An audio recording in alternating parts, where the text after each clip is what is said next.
There were a litany of events happening in Ghana all throughout 2019 to commemorate the 400 years of people of African descent being in the United States. My name is Jasmine Griffiths. I am the lead at British High Commission for Diaspora Affairs.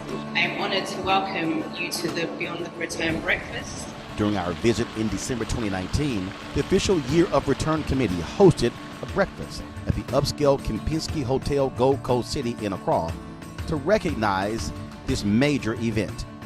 Many governmental leaders were there, as well as England's ambassador to Ghana, Ian Walker, and the U.S. ambassador, Stephanie Sullivan. So things been going well? Absolutely. This is a fantastic year to be here. Year of return. See what happens next. Now, how long have you been ambassador here? A year. Okay. It was a festive occasion, but it was also very hot.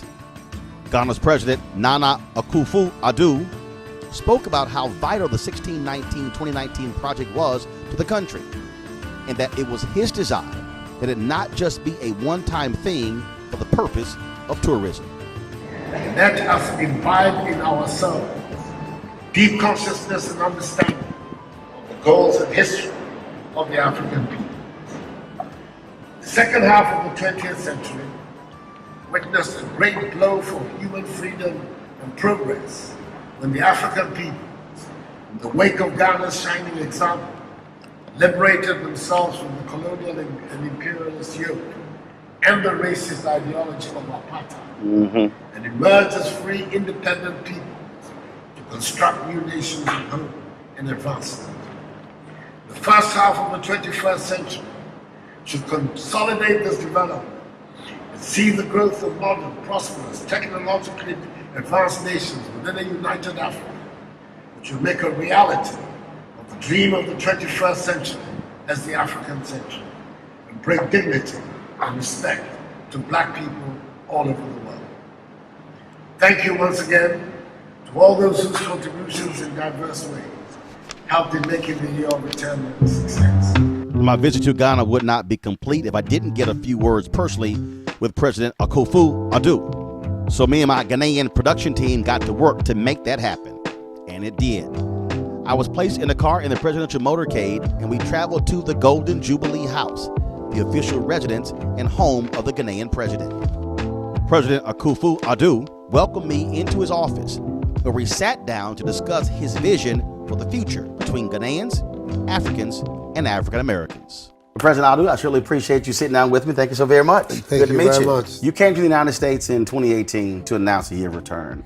Are you even shocked with the response this initiative has gotten, not just from African Americans, but folks in the UK, folks in Canada, and from other countries? I don't know whether shock is the word, but certainly, let me say, it's more than I expected. I had hoped that it would have a big resonance, but it has, I think, had a much bigger resonance than I had anticipated. It's a very welcome one. If you want us to use the word shock, all right, but it's a very welcome shock, and I'm very happy that the initiative has evoked the response that it has. Obviously, there's an economic piece to it in terms of for the tourism industry here in Ghana, but also for so many people, it has been deeply personal. Individuals, they've shed tears, the historical impact as well.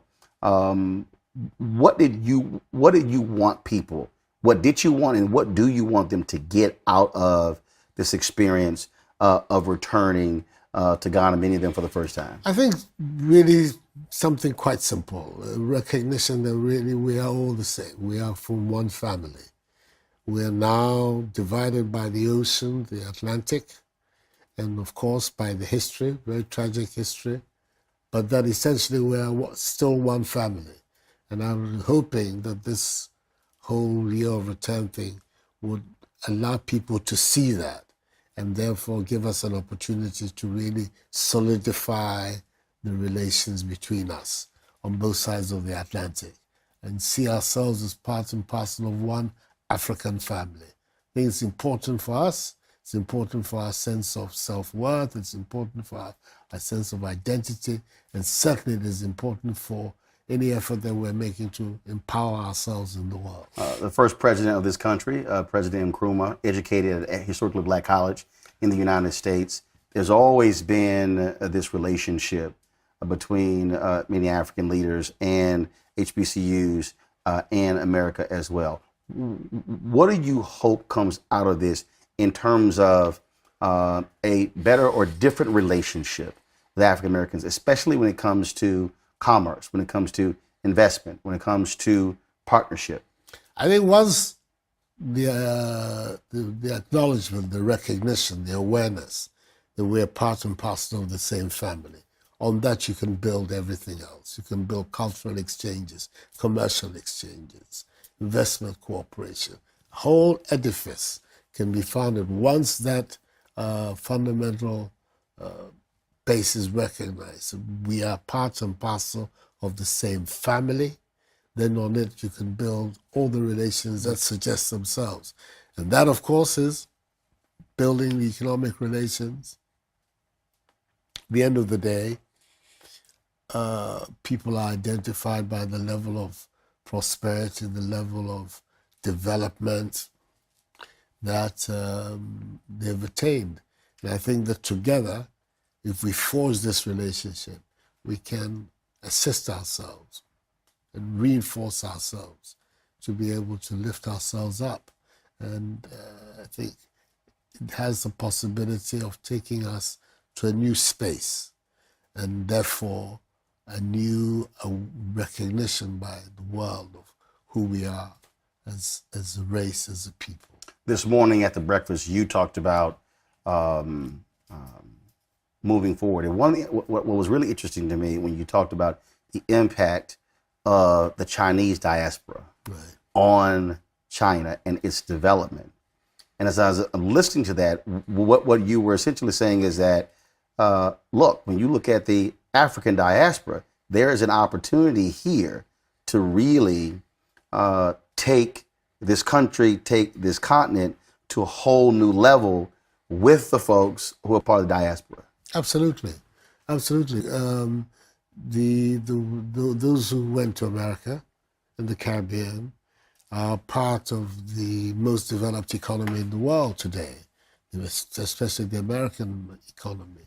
And my understanding would be that if this connection, if this awareness is there, there's a lot that can come from that end for this process of our mutual development. And for me, this is one of the main outcomes I'm looking at, how we can join the bridge across the Atlantic, how we can forge it in such a way that trade and investment and commerce come both sides of the Atlantic together. How do you also see changing or working to change people's view, what's really between their ears? So for instance, for African Americans, our view of Africa has been informed by white supremacy. African nations, colonization.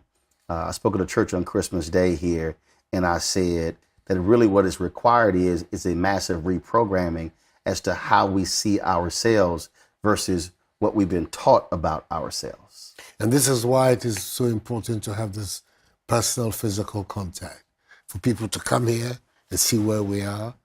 And in the process, of course, a lot of our own people will be going across as well and see how the conditions under which Black people live in America. But you cannot ever, ever escape the significance of that personal contact. The coming of lots of people from the Caribbean and from the Americas here was tell them that much of what they have been fed, much of the views of Africa that they have been fed do not correspond to anything, the reality. That we are not, in fact, just swinging on trees here. That there's a lot of development that is taking place here. And also, unlike what was said by Donald Trump, these are not shithole countries. I says, absolutely not.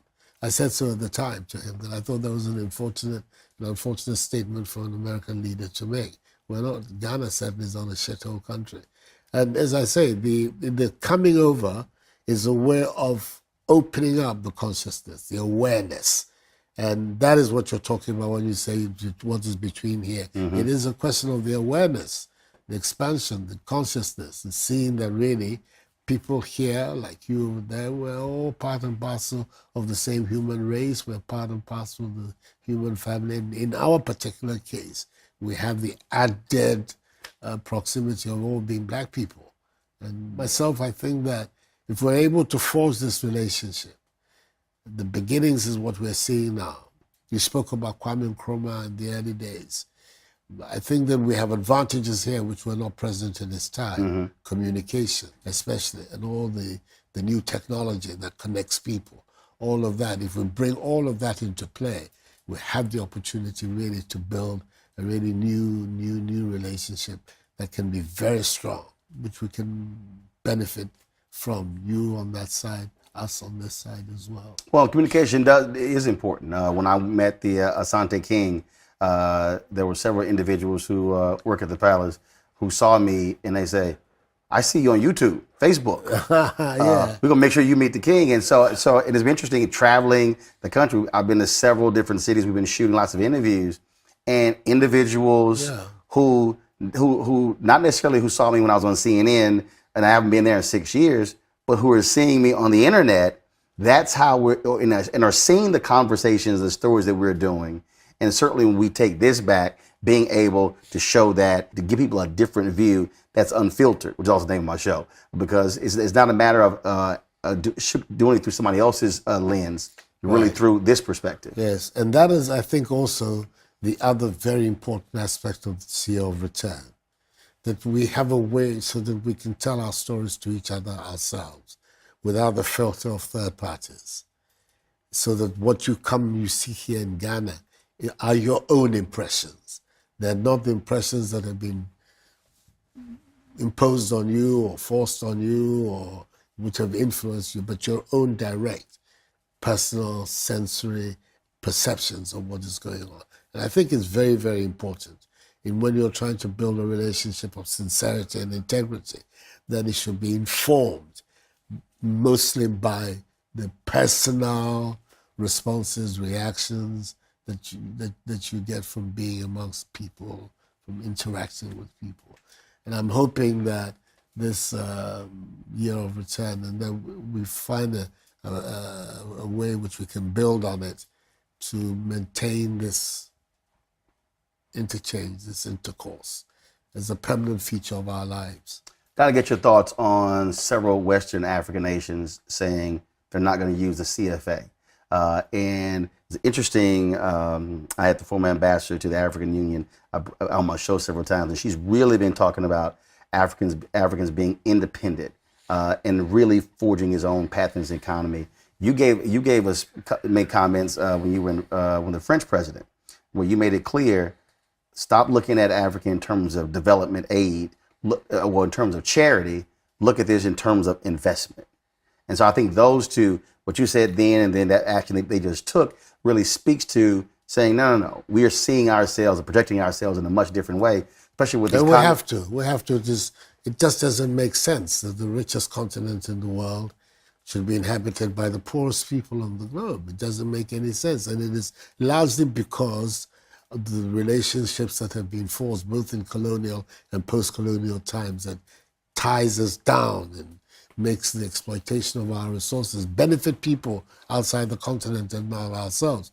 I find the decision that the French, the so-called Francophone African states have taken in Weimar now to want to chart an independent path for their currency, an extremely positive and significant step in the efforts we're making to integrate the continent, create the single market, create a single currency. I think they've shown a lot of courage in turning their back on 50 years of post-colonial history and now decided to chart their own way independently of France. I think it's an extremely important, very, very significant step that they're taking, and a very welcome one. Everything that we require to bring prosperity to our people is here, except the systems that we have unfortunately allowed to dominate our lives. The time has come for us to free ourselves of those systems, use our resources for ourselves, look a little bit more inward than we have been doing, recently, and seeing that the opportunities for development are right there in front of us.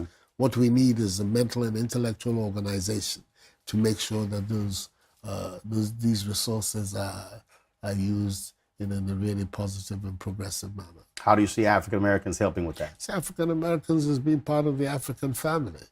And once they wake up to the idea that there is this huge reservoir of people, of talent, of resources that exists on the continent to which they can fit themselves so easily, I think it could be a major, major incentive for people in the entertainment world, in the business world, those who are in agriculture, in the colleges, in academia. All of these can all come together and work towards this new.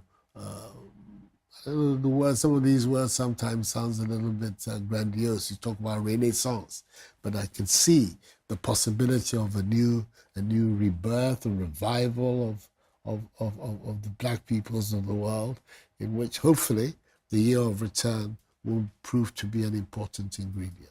And timing is important because in the United States, I mean, we're 24 years away from America becoming a nation majority people of color. That's by 2043 that's going to happen. It's between Latinos, African Americans, Asians, Native Americans will be the majority in the country. You look at what's happening in Europe as well. Many of those countries are freaking out because the reality is in Germany, in Italy, in those countries, whites are not, their population is shrinking. And so, the next generation will be a generation that already the world is 2/3 people of color. But when you talk about Western countries, they're going to be dominant. And so to me, this is where these 24 years, the next quarter of a century to me is important for African Americans, other people of color to really say, let's be in position to assume power and not be in a situation where we have numerical numbers, unfortunately, but not have the opportunities controlling the political and economic levers. So the solution, for me, the solution is the development of this continent. That is the catalyst. That is what is going to make the difference in this trajectory that you've outlined, is the development of Africa. And I think that this century, the reordering and reorganization of the world that is going to take place, the most significant contribution is going to be made from this continent. And once we have turned on the key, we have found the key for our own organization, for the organization of the black peoples of the world, we're going to make a significant difference to the way the world has worked up till now. Last question for you, Reverend Leon Sullivan. For a long time was about forging those relationships. Do you plan, I understand next year's an election year, you'll be busy here, but do you plan to organize, let's say, a 1-day or a 2-day conference in the United States that not driven by the government, but really pulling together the best and brightest, those minds, economic and culture of African Americans, and bringing others as well to say, let's sit down and make it happen? I think it's a very good idea. And these are the things that Akwesi Agyeman and the people who are going to be in the forefront of what we're doing here are already trying to organize and deal with. But I think it's an excellent idea where we need to explore this and other ideas as well, so that we continue to keep alive this intercourse, this bridge across the Atlantic. We have to make sure that it is in place and that it's a two-way bridge all the time, the way we work. Well, we'll be there to live stream the whole event so everybody can see it and participate. So we'll do that, and I'll be back soon because the Asante King is a big time golfer, and so am I. Oh, I see. And so when I told him I have a 6.6 handicap, his eyes lit up, and he said, "When are you leaving? Let's play." So he wanted to play this morning, but I had to be at your breakfast, so I have to come back. All right. So he and I can hit the golf course. It's good, but it's good of you to have come. Absolutely. And we expect to see a lot of you. I appreciate it. With that, years ahead. We'll be back. It's Mr. good. President, thanks a lot. Thank you very much. I appreciate indeed. it. Thank you. Thank you. After my visit with the president, I then, of course, needed to make sure that my threads were taken care of. Now, when I visited Ghana in 2008, I got a chance to have several pieces made for me by Faustina Ansong, owner of Charisma Fashions. Folks, this is what her shop looked like in 2008.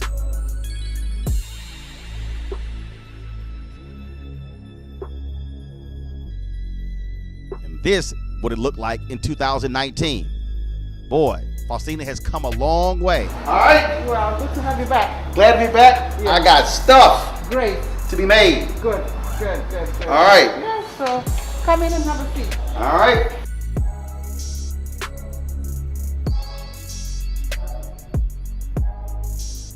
During my trip, I purchased a number of kente cloth fabric at various places for myself, my wife, and my family. And I wanted Faustina to handle all of my outfits. So she and I got to work. 2 tops. Yeah, you could do 2. What do you think? Yeah. 2 tops will look almost the same because it's the same fabric. So what I'm thinking about that one, you made. It's 2 yards. That's 2 yards? Yeah. Hold up, something fell out. Okay. I knew something fell out. Yeah. You had made me a couple of those where that kente, Right. and it was just button sleeves. Right. And so I have a. So I'm thinking that could be done. Yep. Yeah, because that was the maroon one you made for me right there. Right. And you had a round neck, and then it was just clamped at the top. Right. Yep. Yeah. Yep. So I've got some folks who are returning January 6th. January 6th is about a week and a half from now. It was already a long day, but I had to pay one more visit. So we stopped by Christian Action Faith Ministries Worldwide to visit with First Lady Rosa Whitaker, the wife of Archbishop Nicholas Duncan Williams. A simple prayer. But don't get confused. Whitaker isn't just a First Lady. She is CEO of the Whitaker Group, which handles product developments and investments in Ghana and elsewhere. She has offices in Ghana and Washington, D.C. Whitaker was the first U.S. trade representative for Africa and was a senior trade advisor for Congressman Charlie Rangel. So how you doing? I'm good. How are you? Welcome to Ghana. Glad to be back. Glad to be back. Good. One of the things that was interesting to me when I was here in 2008, and I went back. I swear there was in the back of a car that I did not see a scripture. I didn't see some kind of reference. So here's the thing that's interesting to me. And I went back and told these people, I said, you have no idea how much there's a focus on faith and Christianity in Accra, Ghana, in Ghana. And people said, oh, I said, no, you don't understand. I said every card. There was some saying, there was a scripture, there was something on it. Were you surprised when you first came here? Well, I started coming here in 1993, coming back and forth, and made Ghana my home about 10 years ago. And I was surprised, pleasantly surprised, because that is one of the things that makes Ghana very distinctive. Not only on the back of the cars, but it's also you find it on the names of businesses. Christianity is woven into the fabric of Ghanaian culture. And it's one of the things that I believe makes this country so special. And I believe that the country is fundamentally blessed. When you look at the phenomenal things that are happening in Ghana, I, as a woman of faith, attribute that to the faith of the Ghanaians. When we look at the fact that now Ghana is the fastest growing economy in the world, when I remember years ago, and I was working with this company as a client, they discovered oil here for the first time. And when you look at the growing and the growth of so many sectors, not that they're without problems, but fundamental to the Ghanaian people, you will see this element of faith and this kind of mindset of unlimited possibility thinking. I think that's attributed to the faith of the people here. So what do you say to the person who goes, oh, but they're practicing white man's Christianity? Because I've already had people even remark it on social media, and I tell folks, well, if you're sitting somewhere else and you're not here and you haven't actually talked to folks and experienced it, you don't know what you're talking about. Well, let me just tell you, I think that is part of the fundamental accusation that we as people of faith get all over the world about Christianity. And I think that there's a tendency to give the white man too much credit for Christianity. Christianity preceded, the white man's coming here. It is a strong faith. And I do not attribute the birth of that faith to white men. And I think that Ghanaians have embraced Christianity in a way that has made it their own. And so while we have a dominant culture in the world that have made Christianity very white, I think it's far beyond race. And I think that's what people use. And I think sometimes people use it for various reasons, sometimes to be divisive, and sometimes to embrace a form of religion, quite frankly, that I think traces its roots to paganism and witchcraft that I reject.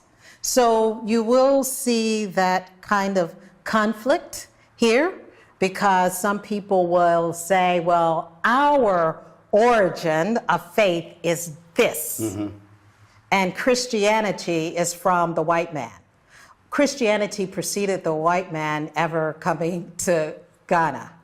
And I will not, like I said, give that credit to any race of people for Christianity. So I think even as we rediscover, while being in Ghana, the genesis of our own faith and our own roots, I don't think it's everything about our past that we should bring into our present and our future. Because some of what you see practiced in Africa, I'm just going to call it out for what it is. It is just witchcraft.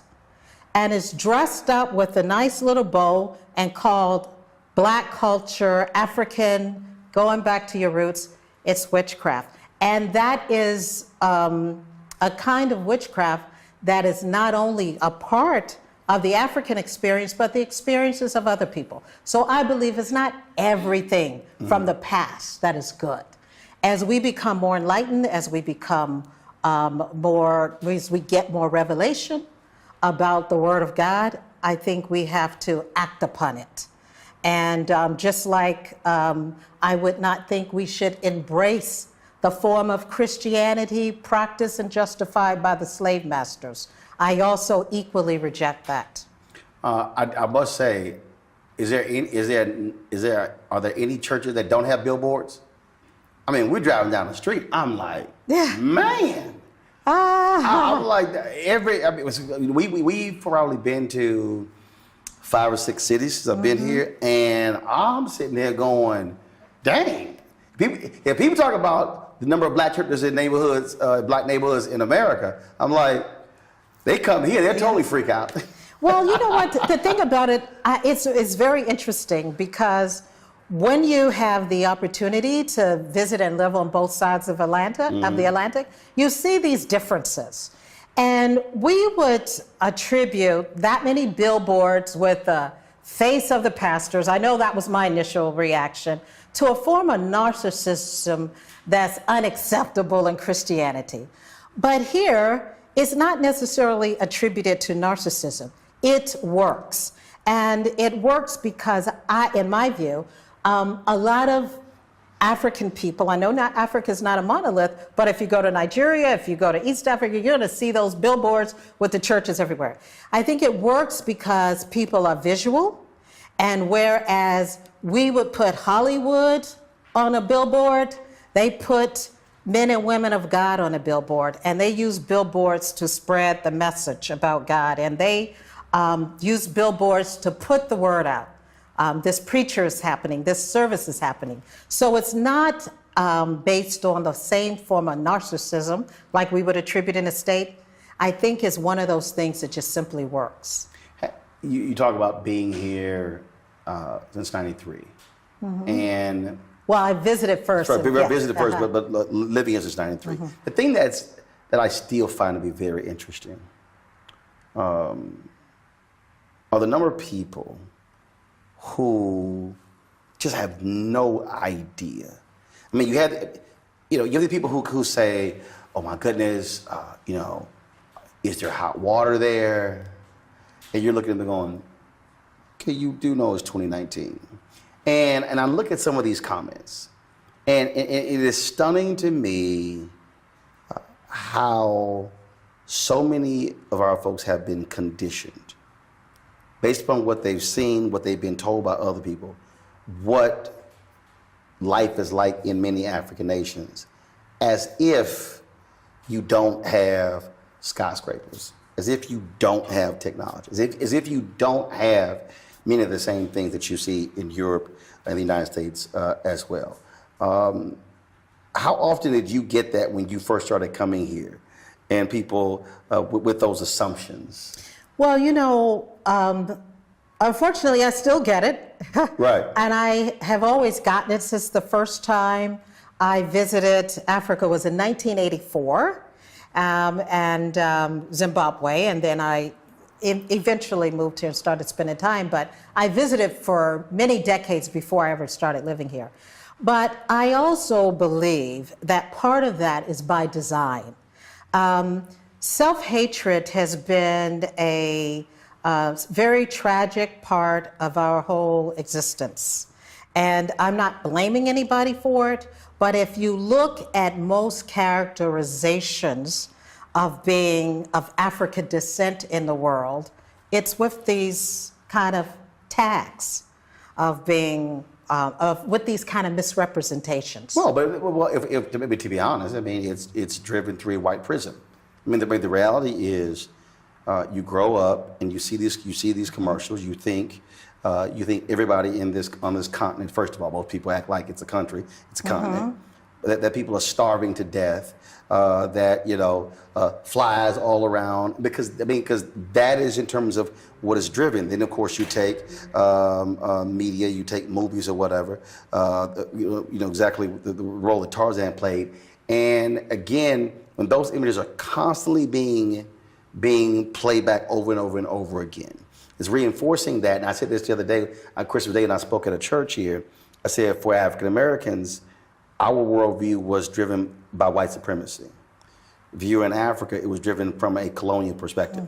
Exact same thing, but again, two different ways on how we looked at ourselves because the story and the narrative was driven by somebody else. Yes, but I tell you, Roland, as true as that might be, I think that our bigger challenge today is us. Because there is no reason, when I look at the amount of wealth in the African American community, the role that technology has played, the fact that if we were a nation, we would be the 46th largest nation in the world, that we cannot rewrite our own history for our people. I use the word reprogram. Yeah, we should have done it by now. I think it is, but I think again, as somebody, I went to communications high school, so I've been in media since I was 14 years old. Wow. And what I explain to people all the time is that I say anytime there's a coup anywhere in the world, you get the guns first, and media is always second. And I think for a lot of people not really understanding the power of the media. For African Americans, we watch TV more than anybody else. So you take the television we watch, compounded with the commercials that we watch, that we are getting a worldview more than anybody else that's driven through television and driven through images. And that, for so many people who don't understand how that medium is used, so therefore, what are you putting into your body, into your mind? What are you ingesting versus, well, wait, hold up. I need to reprogram my mind. No, I'm not going to watch that. The reason I hate Real Housewives shows because I'm like, that's a programming in terms of how we see. But Roland, let me just put this to you this way. If we look at you, you are a tremendous asset in our community. You started when you were 14. You know this. I mean, you have reached, I haven't changed in I'm just 37 telling years. you, you have reached the level of mastery in this field. I think that's indisputable. We have that, we have a few others, some others, and then we have this tremendous wealth in our community. Why can't we have our own network? Why can't we have our own Al Jazeera? Why can't we have our own CNN? Why can't we have our own? Why are we not telling our own story? Because what you just said, because I experienced it. I had a brother who told me, he said, man, when you going to get your own show? Now, this is when I had the morning show on TV. I said, I got my own show, 5 days a week. He said, no, I mean a real show. I said, a real show? He said, yeah, a real show. He said, like CNN or MSNBC. And I said, do you realize that when Brian Williams comes to Washington, D.C. to do the NBC Nightly News, Brian Williams sits in the exact same chair I sit in? He looked at me like I was crazy. I said, there's a glass table to the left. At the bottom of that glass table is a mirror and a bristle brush. Brian can't use a bristle brush. And brother, he still looked at me. I said, you don't realize we do my show at NBC News Channel. We send it to our center in Denver by the fiber line the exact same way they do. I said, so because it's on a black network, you don't think it's a real show. So therefore, what you're really saying is, if it's on MSNBC or CNN, which is white validation, now you think it's real. Yes, because part of the challenge there is that we can have a show, that's progress, and we can even have a network, TV One and others, but we don't have the critical mass and the infrastructure. There you go. We don't have the ecosystem, and that's what makes this sustainable. And so, getting back to like Ghana, for example, I am so happy about the African Americans that have descended on Ghana like never before in history. I applaud President Akufo-Addo for a stroke of genius in inviting the return. I understand that they processed 750,000 visas from the U.S. Never before has that happened in history. And it reminded me of when W.E.B. Du Bois said, when he wrote the poem to his friend Kwame Nkrumah, that he heard, when he talked about Ghana, he heard the voice that loosened the chains in the dungeons of his soul. Something happens. But what I question is, what are we going to do with it? What are we really going to do with it? Because we need to take advantage of this awareness. We need to use this moment to make it very substantive. It's bigger than summitry and festivals, that's important. But we need to have a re-articulation, reimagining of what Pan-Africanism is. It has not been defined since the 60s. The previous generation, they've done their part. So now that we have this awareness, because I've heard the response of people talking about, oh, it's a reawakening. That is nice, that's a start, that's not sustainable. Well, first of all, if you're a reawakening, okay, that's great. Yeah. Hey, now that you are awake. What are we gonna do? Okay. So I've proposed something. I mean, Derek Johnson was here with the NAACP, and I've talked to members of the Congressional Black Caucus, and I said, whatever we wanna call it, let me give you a framework. A transatlantic shared prosperity compact, where we rearticulate and redefine Pan-Africanism based on shared prosperity. And from that, we have a group of partnerships, business to business, partnerships in faith, partnerships for scholars in education, which can really tackle that, rewriting scholars on both sides of the Atlantic, and educational exchanges that will rewrite the curriculum in the African school system, in our school system, in African American. And then we'd also have a to in culture. And if we get the right who in the room to do this, we can figure out the details. Now you're gonna laugh at this one. So I interviewed the president, and I literally said, why don't you hold your own gathering in the United States? And literally, and bring those forces to the table. I said, Obama put this conference together when I said, don't have it government driven. I said, he's like, It's a good idea. And I just said that because you're absolutely right. That is in essence, look, Reverend Leon Sullivan did this. Yes, and He it did died with him. So I'm saying he did it for decades. And what has to happen, and I think unfortunately it happens too often in our community, something happens and then it's not handed off to continue. So therefore now all of a sudden we're starting it all over again, as opposed to, no, the framework was there. Because what you just described is literally what he was doing for 40 plus years. And so many people have no idea. First of all, a lot of people don't understand that Nkrumah studied at HBCU. Yes. Don't even realize the number of people who are working at these historically black colleges and universities and who are coming back to their various countries. And then that is the piece that, because it has to go beyond tourism. Well, see, we have to reflect back on a past. You know, there's an African proverb that says, when you fail, don't look at where you fell, look at where you slipped and where you start getting off track. I think a lot of our things in the African American community, a lot of our initiatives, we've had some good successful ones, but they've been too personality driven. And I think it's the same reason why Africa's missed it. Things are not sufficiently institutionalized. Right. And so we see now what has happened this year, never happened before. The Africa Union passed a resolution commemorating and calling for this unification based on the 400th anniversary of the transatlantic slave trade. The launched by the Congressional Black Caucus, the U.S. Congress, they had a parallel legislation, a commission established. Now, what do we do with that? Right. And that is usually where we get. So at least that's the antecedents of something that can be institutionalized. But I agree. But I can say that there's something happened, but we need some convening. Like, for example, President Macky Sall in Senegal is planning to do just what you talked about. He feels very passionate about it. He's establishing an Island of Gorée Memorial, which he wants to be the international memorial for to memorialize the transatlantic slave trade, because a lot of the slaves came from there, and also to be a hub for convening. And he has a great vision around it that started with Senghor.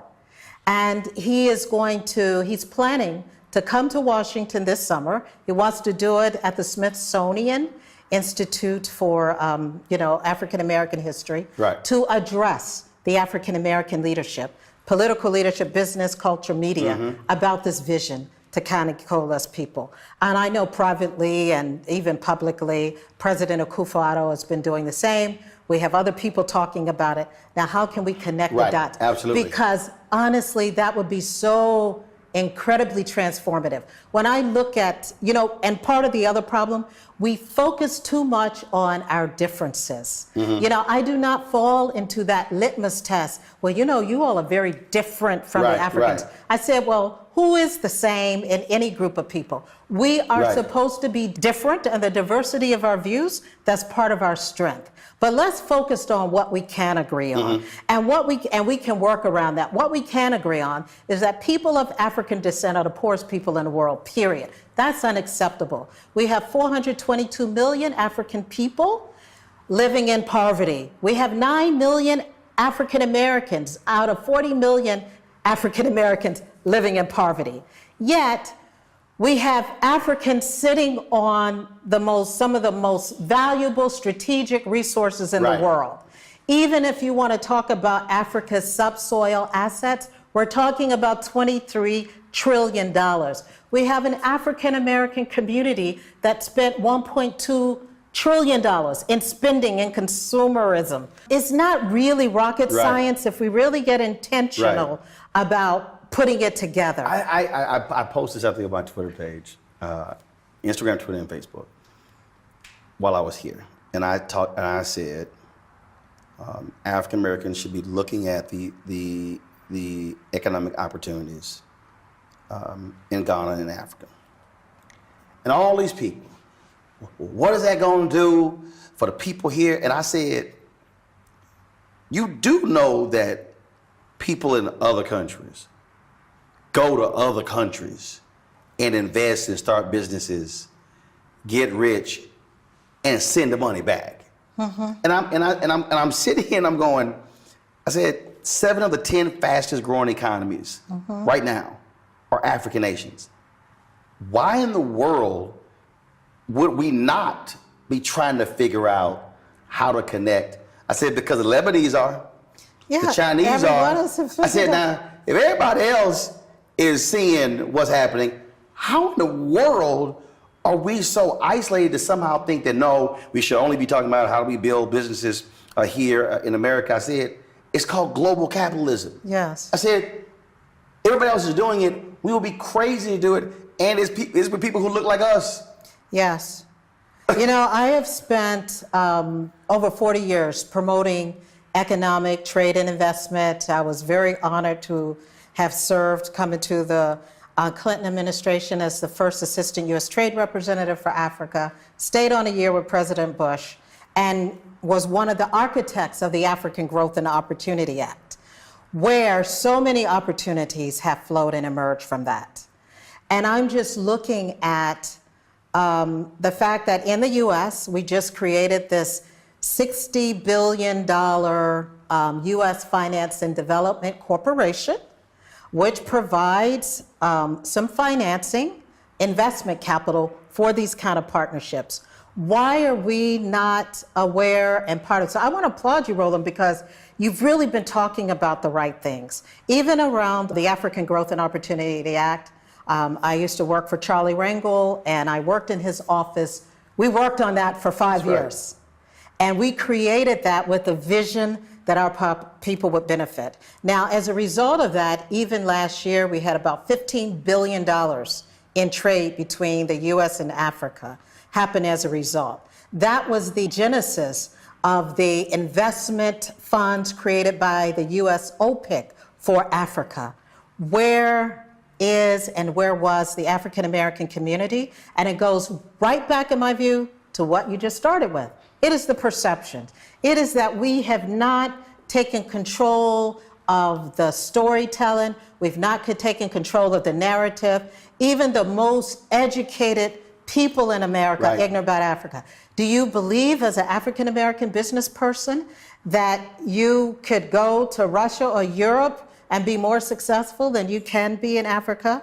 I'm glad to say that we have some businesses who have taken the leap, African Americans, and are doing quite well. If you go just a mile from here, you'll see Luca Health, owned by African Americans, some African American housing. I'm just looking at, for example, you know for yourself, where we are really strong, we're strong in every sector in the African American business community, but we've been really strong in housing development.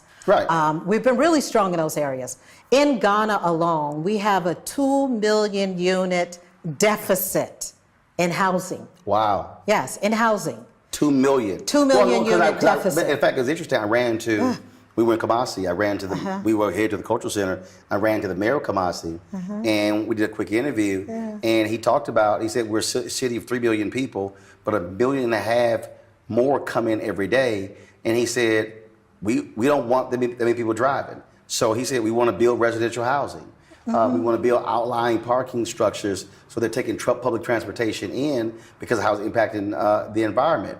You need expertise. You need knowledge. Who can actually do that? Who can? And so because see, the criticism that I've always laid for what happens in the United States is that what we don't have is capacity. You got 2.6 million black-owned businesses. 2.5 million have one employee. Yeah. And so what I keep saying is people are like, we need more black-owned business. I'm like, no, we don't. We need more with capacity. And so if you believe that you're not getting the capacity or have the ability to have capacity in the United States. Do you know the best way to get capacity? When in my own company, when opportunity exceeded my capacity, I expanded through partnerships. And so you can expand through strategic partnerships with African companies. It's not rocket science. The question is, why is it not happening? A lot of it goes back to this perception issue. A lot of it goes back to, we need to get the truth out, the facts out. We need to control our own story. We need to control the narrative. Even when we look at philanthropy, when I am so pleased about philanthropy, and charity, and Africa needs that. But charity and philanthropy, that's very good for crisis situation.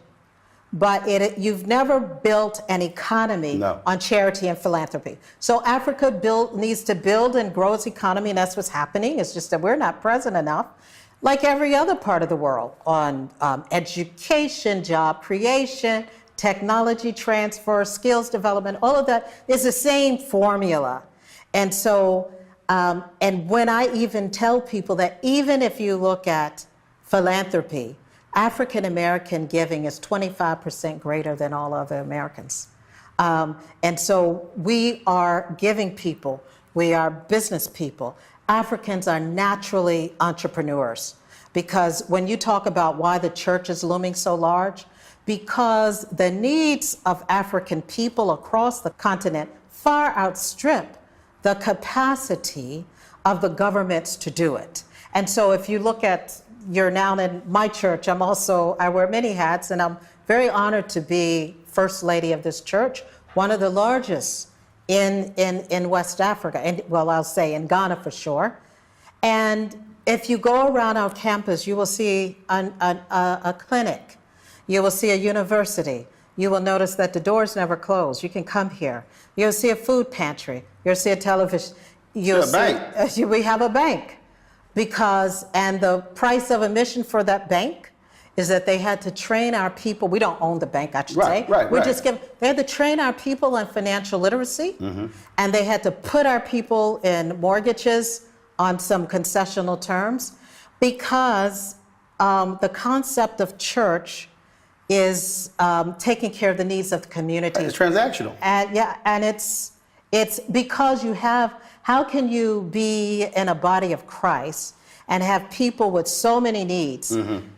And we don't have like welfare here and a lot of the social support, and not take care of those needs. So we have a system here where the lawyers in our church, albeit informally, they are together to take care of some of the people who can't. It's like legal aid. Gotcha.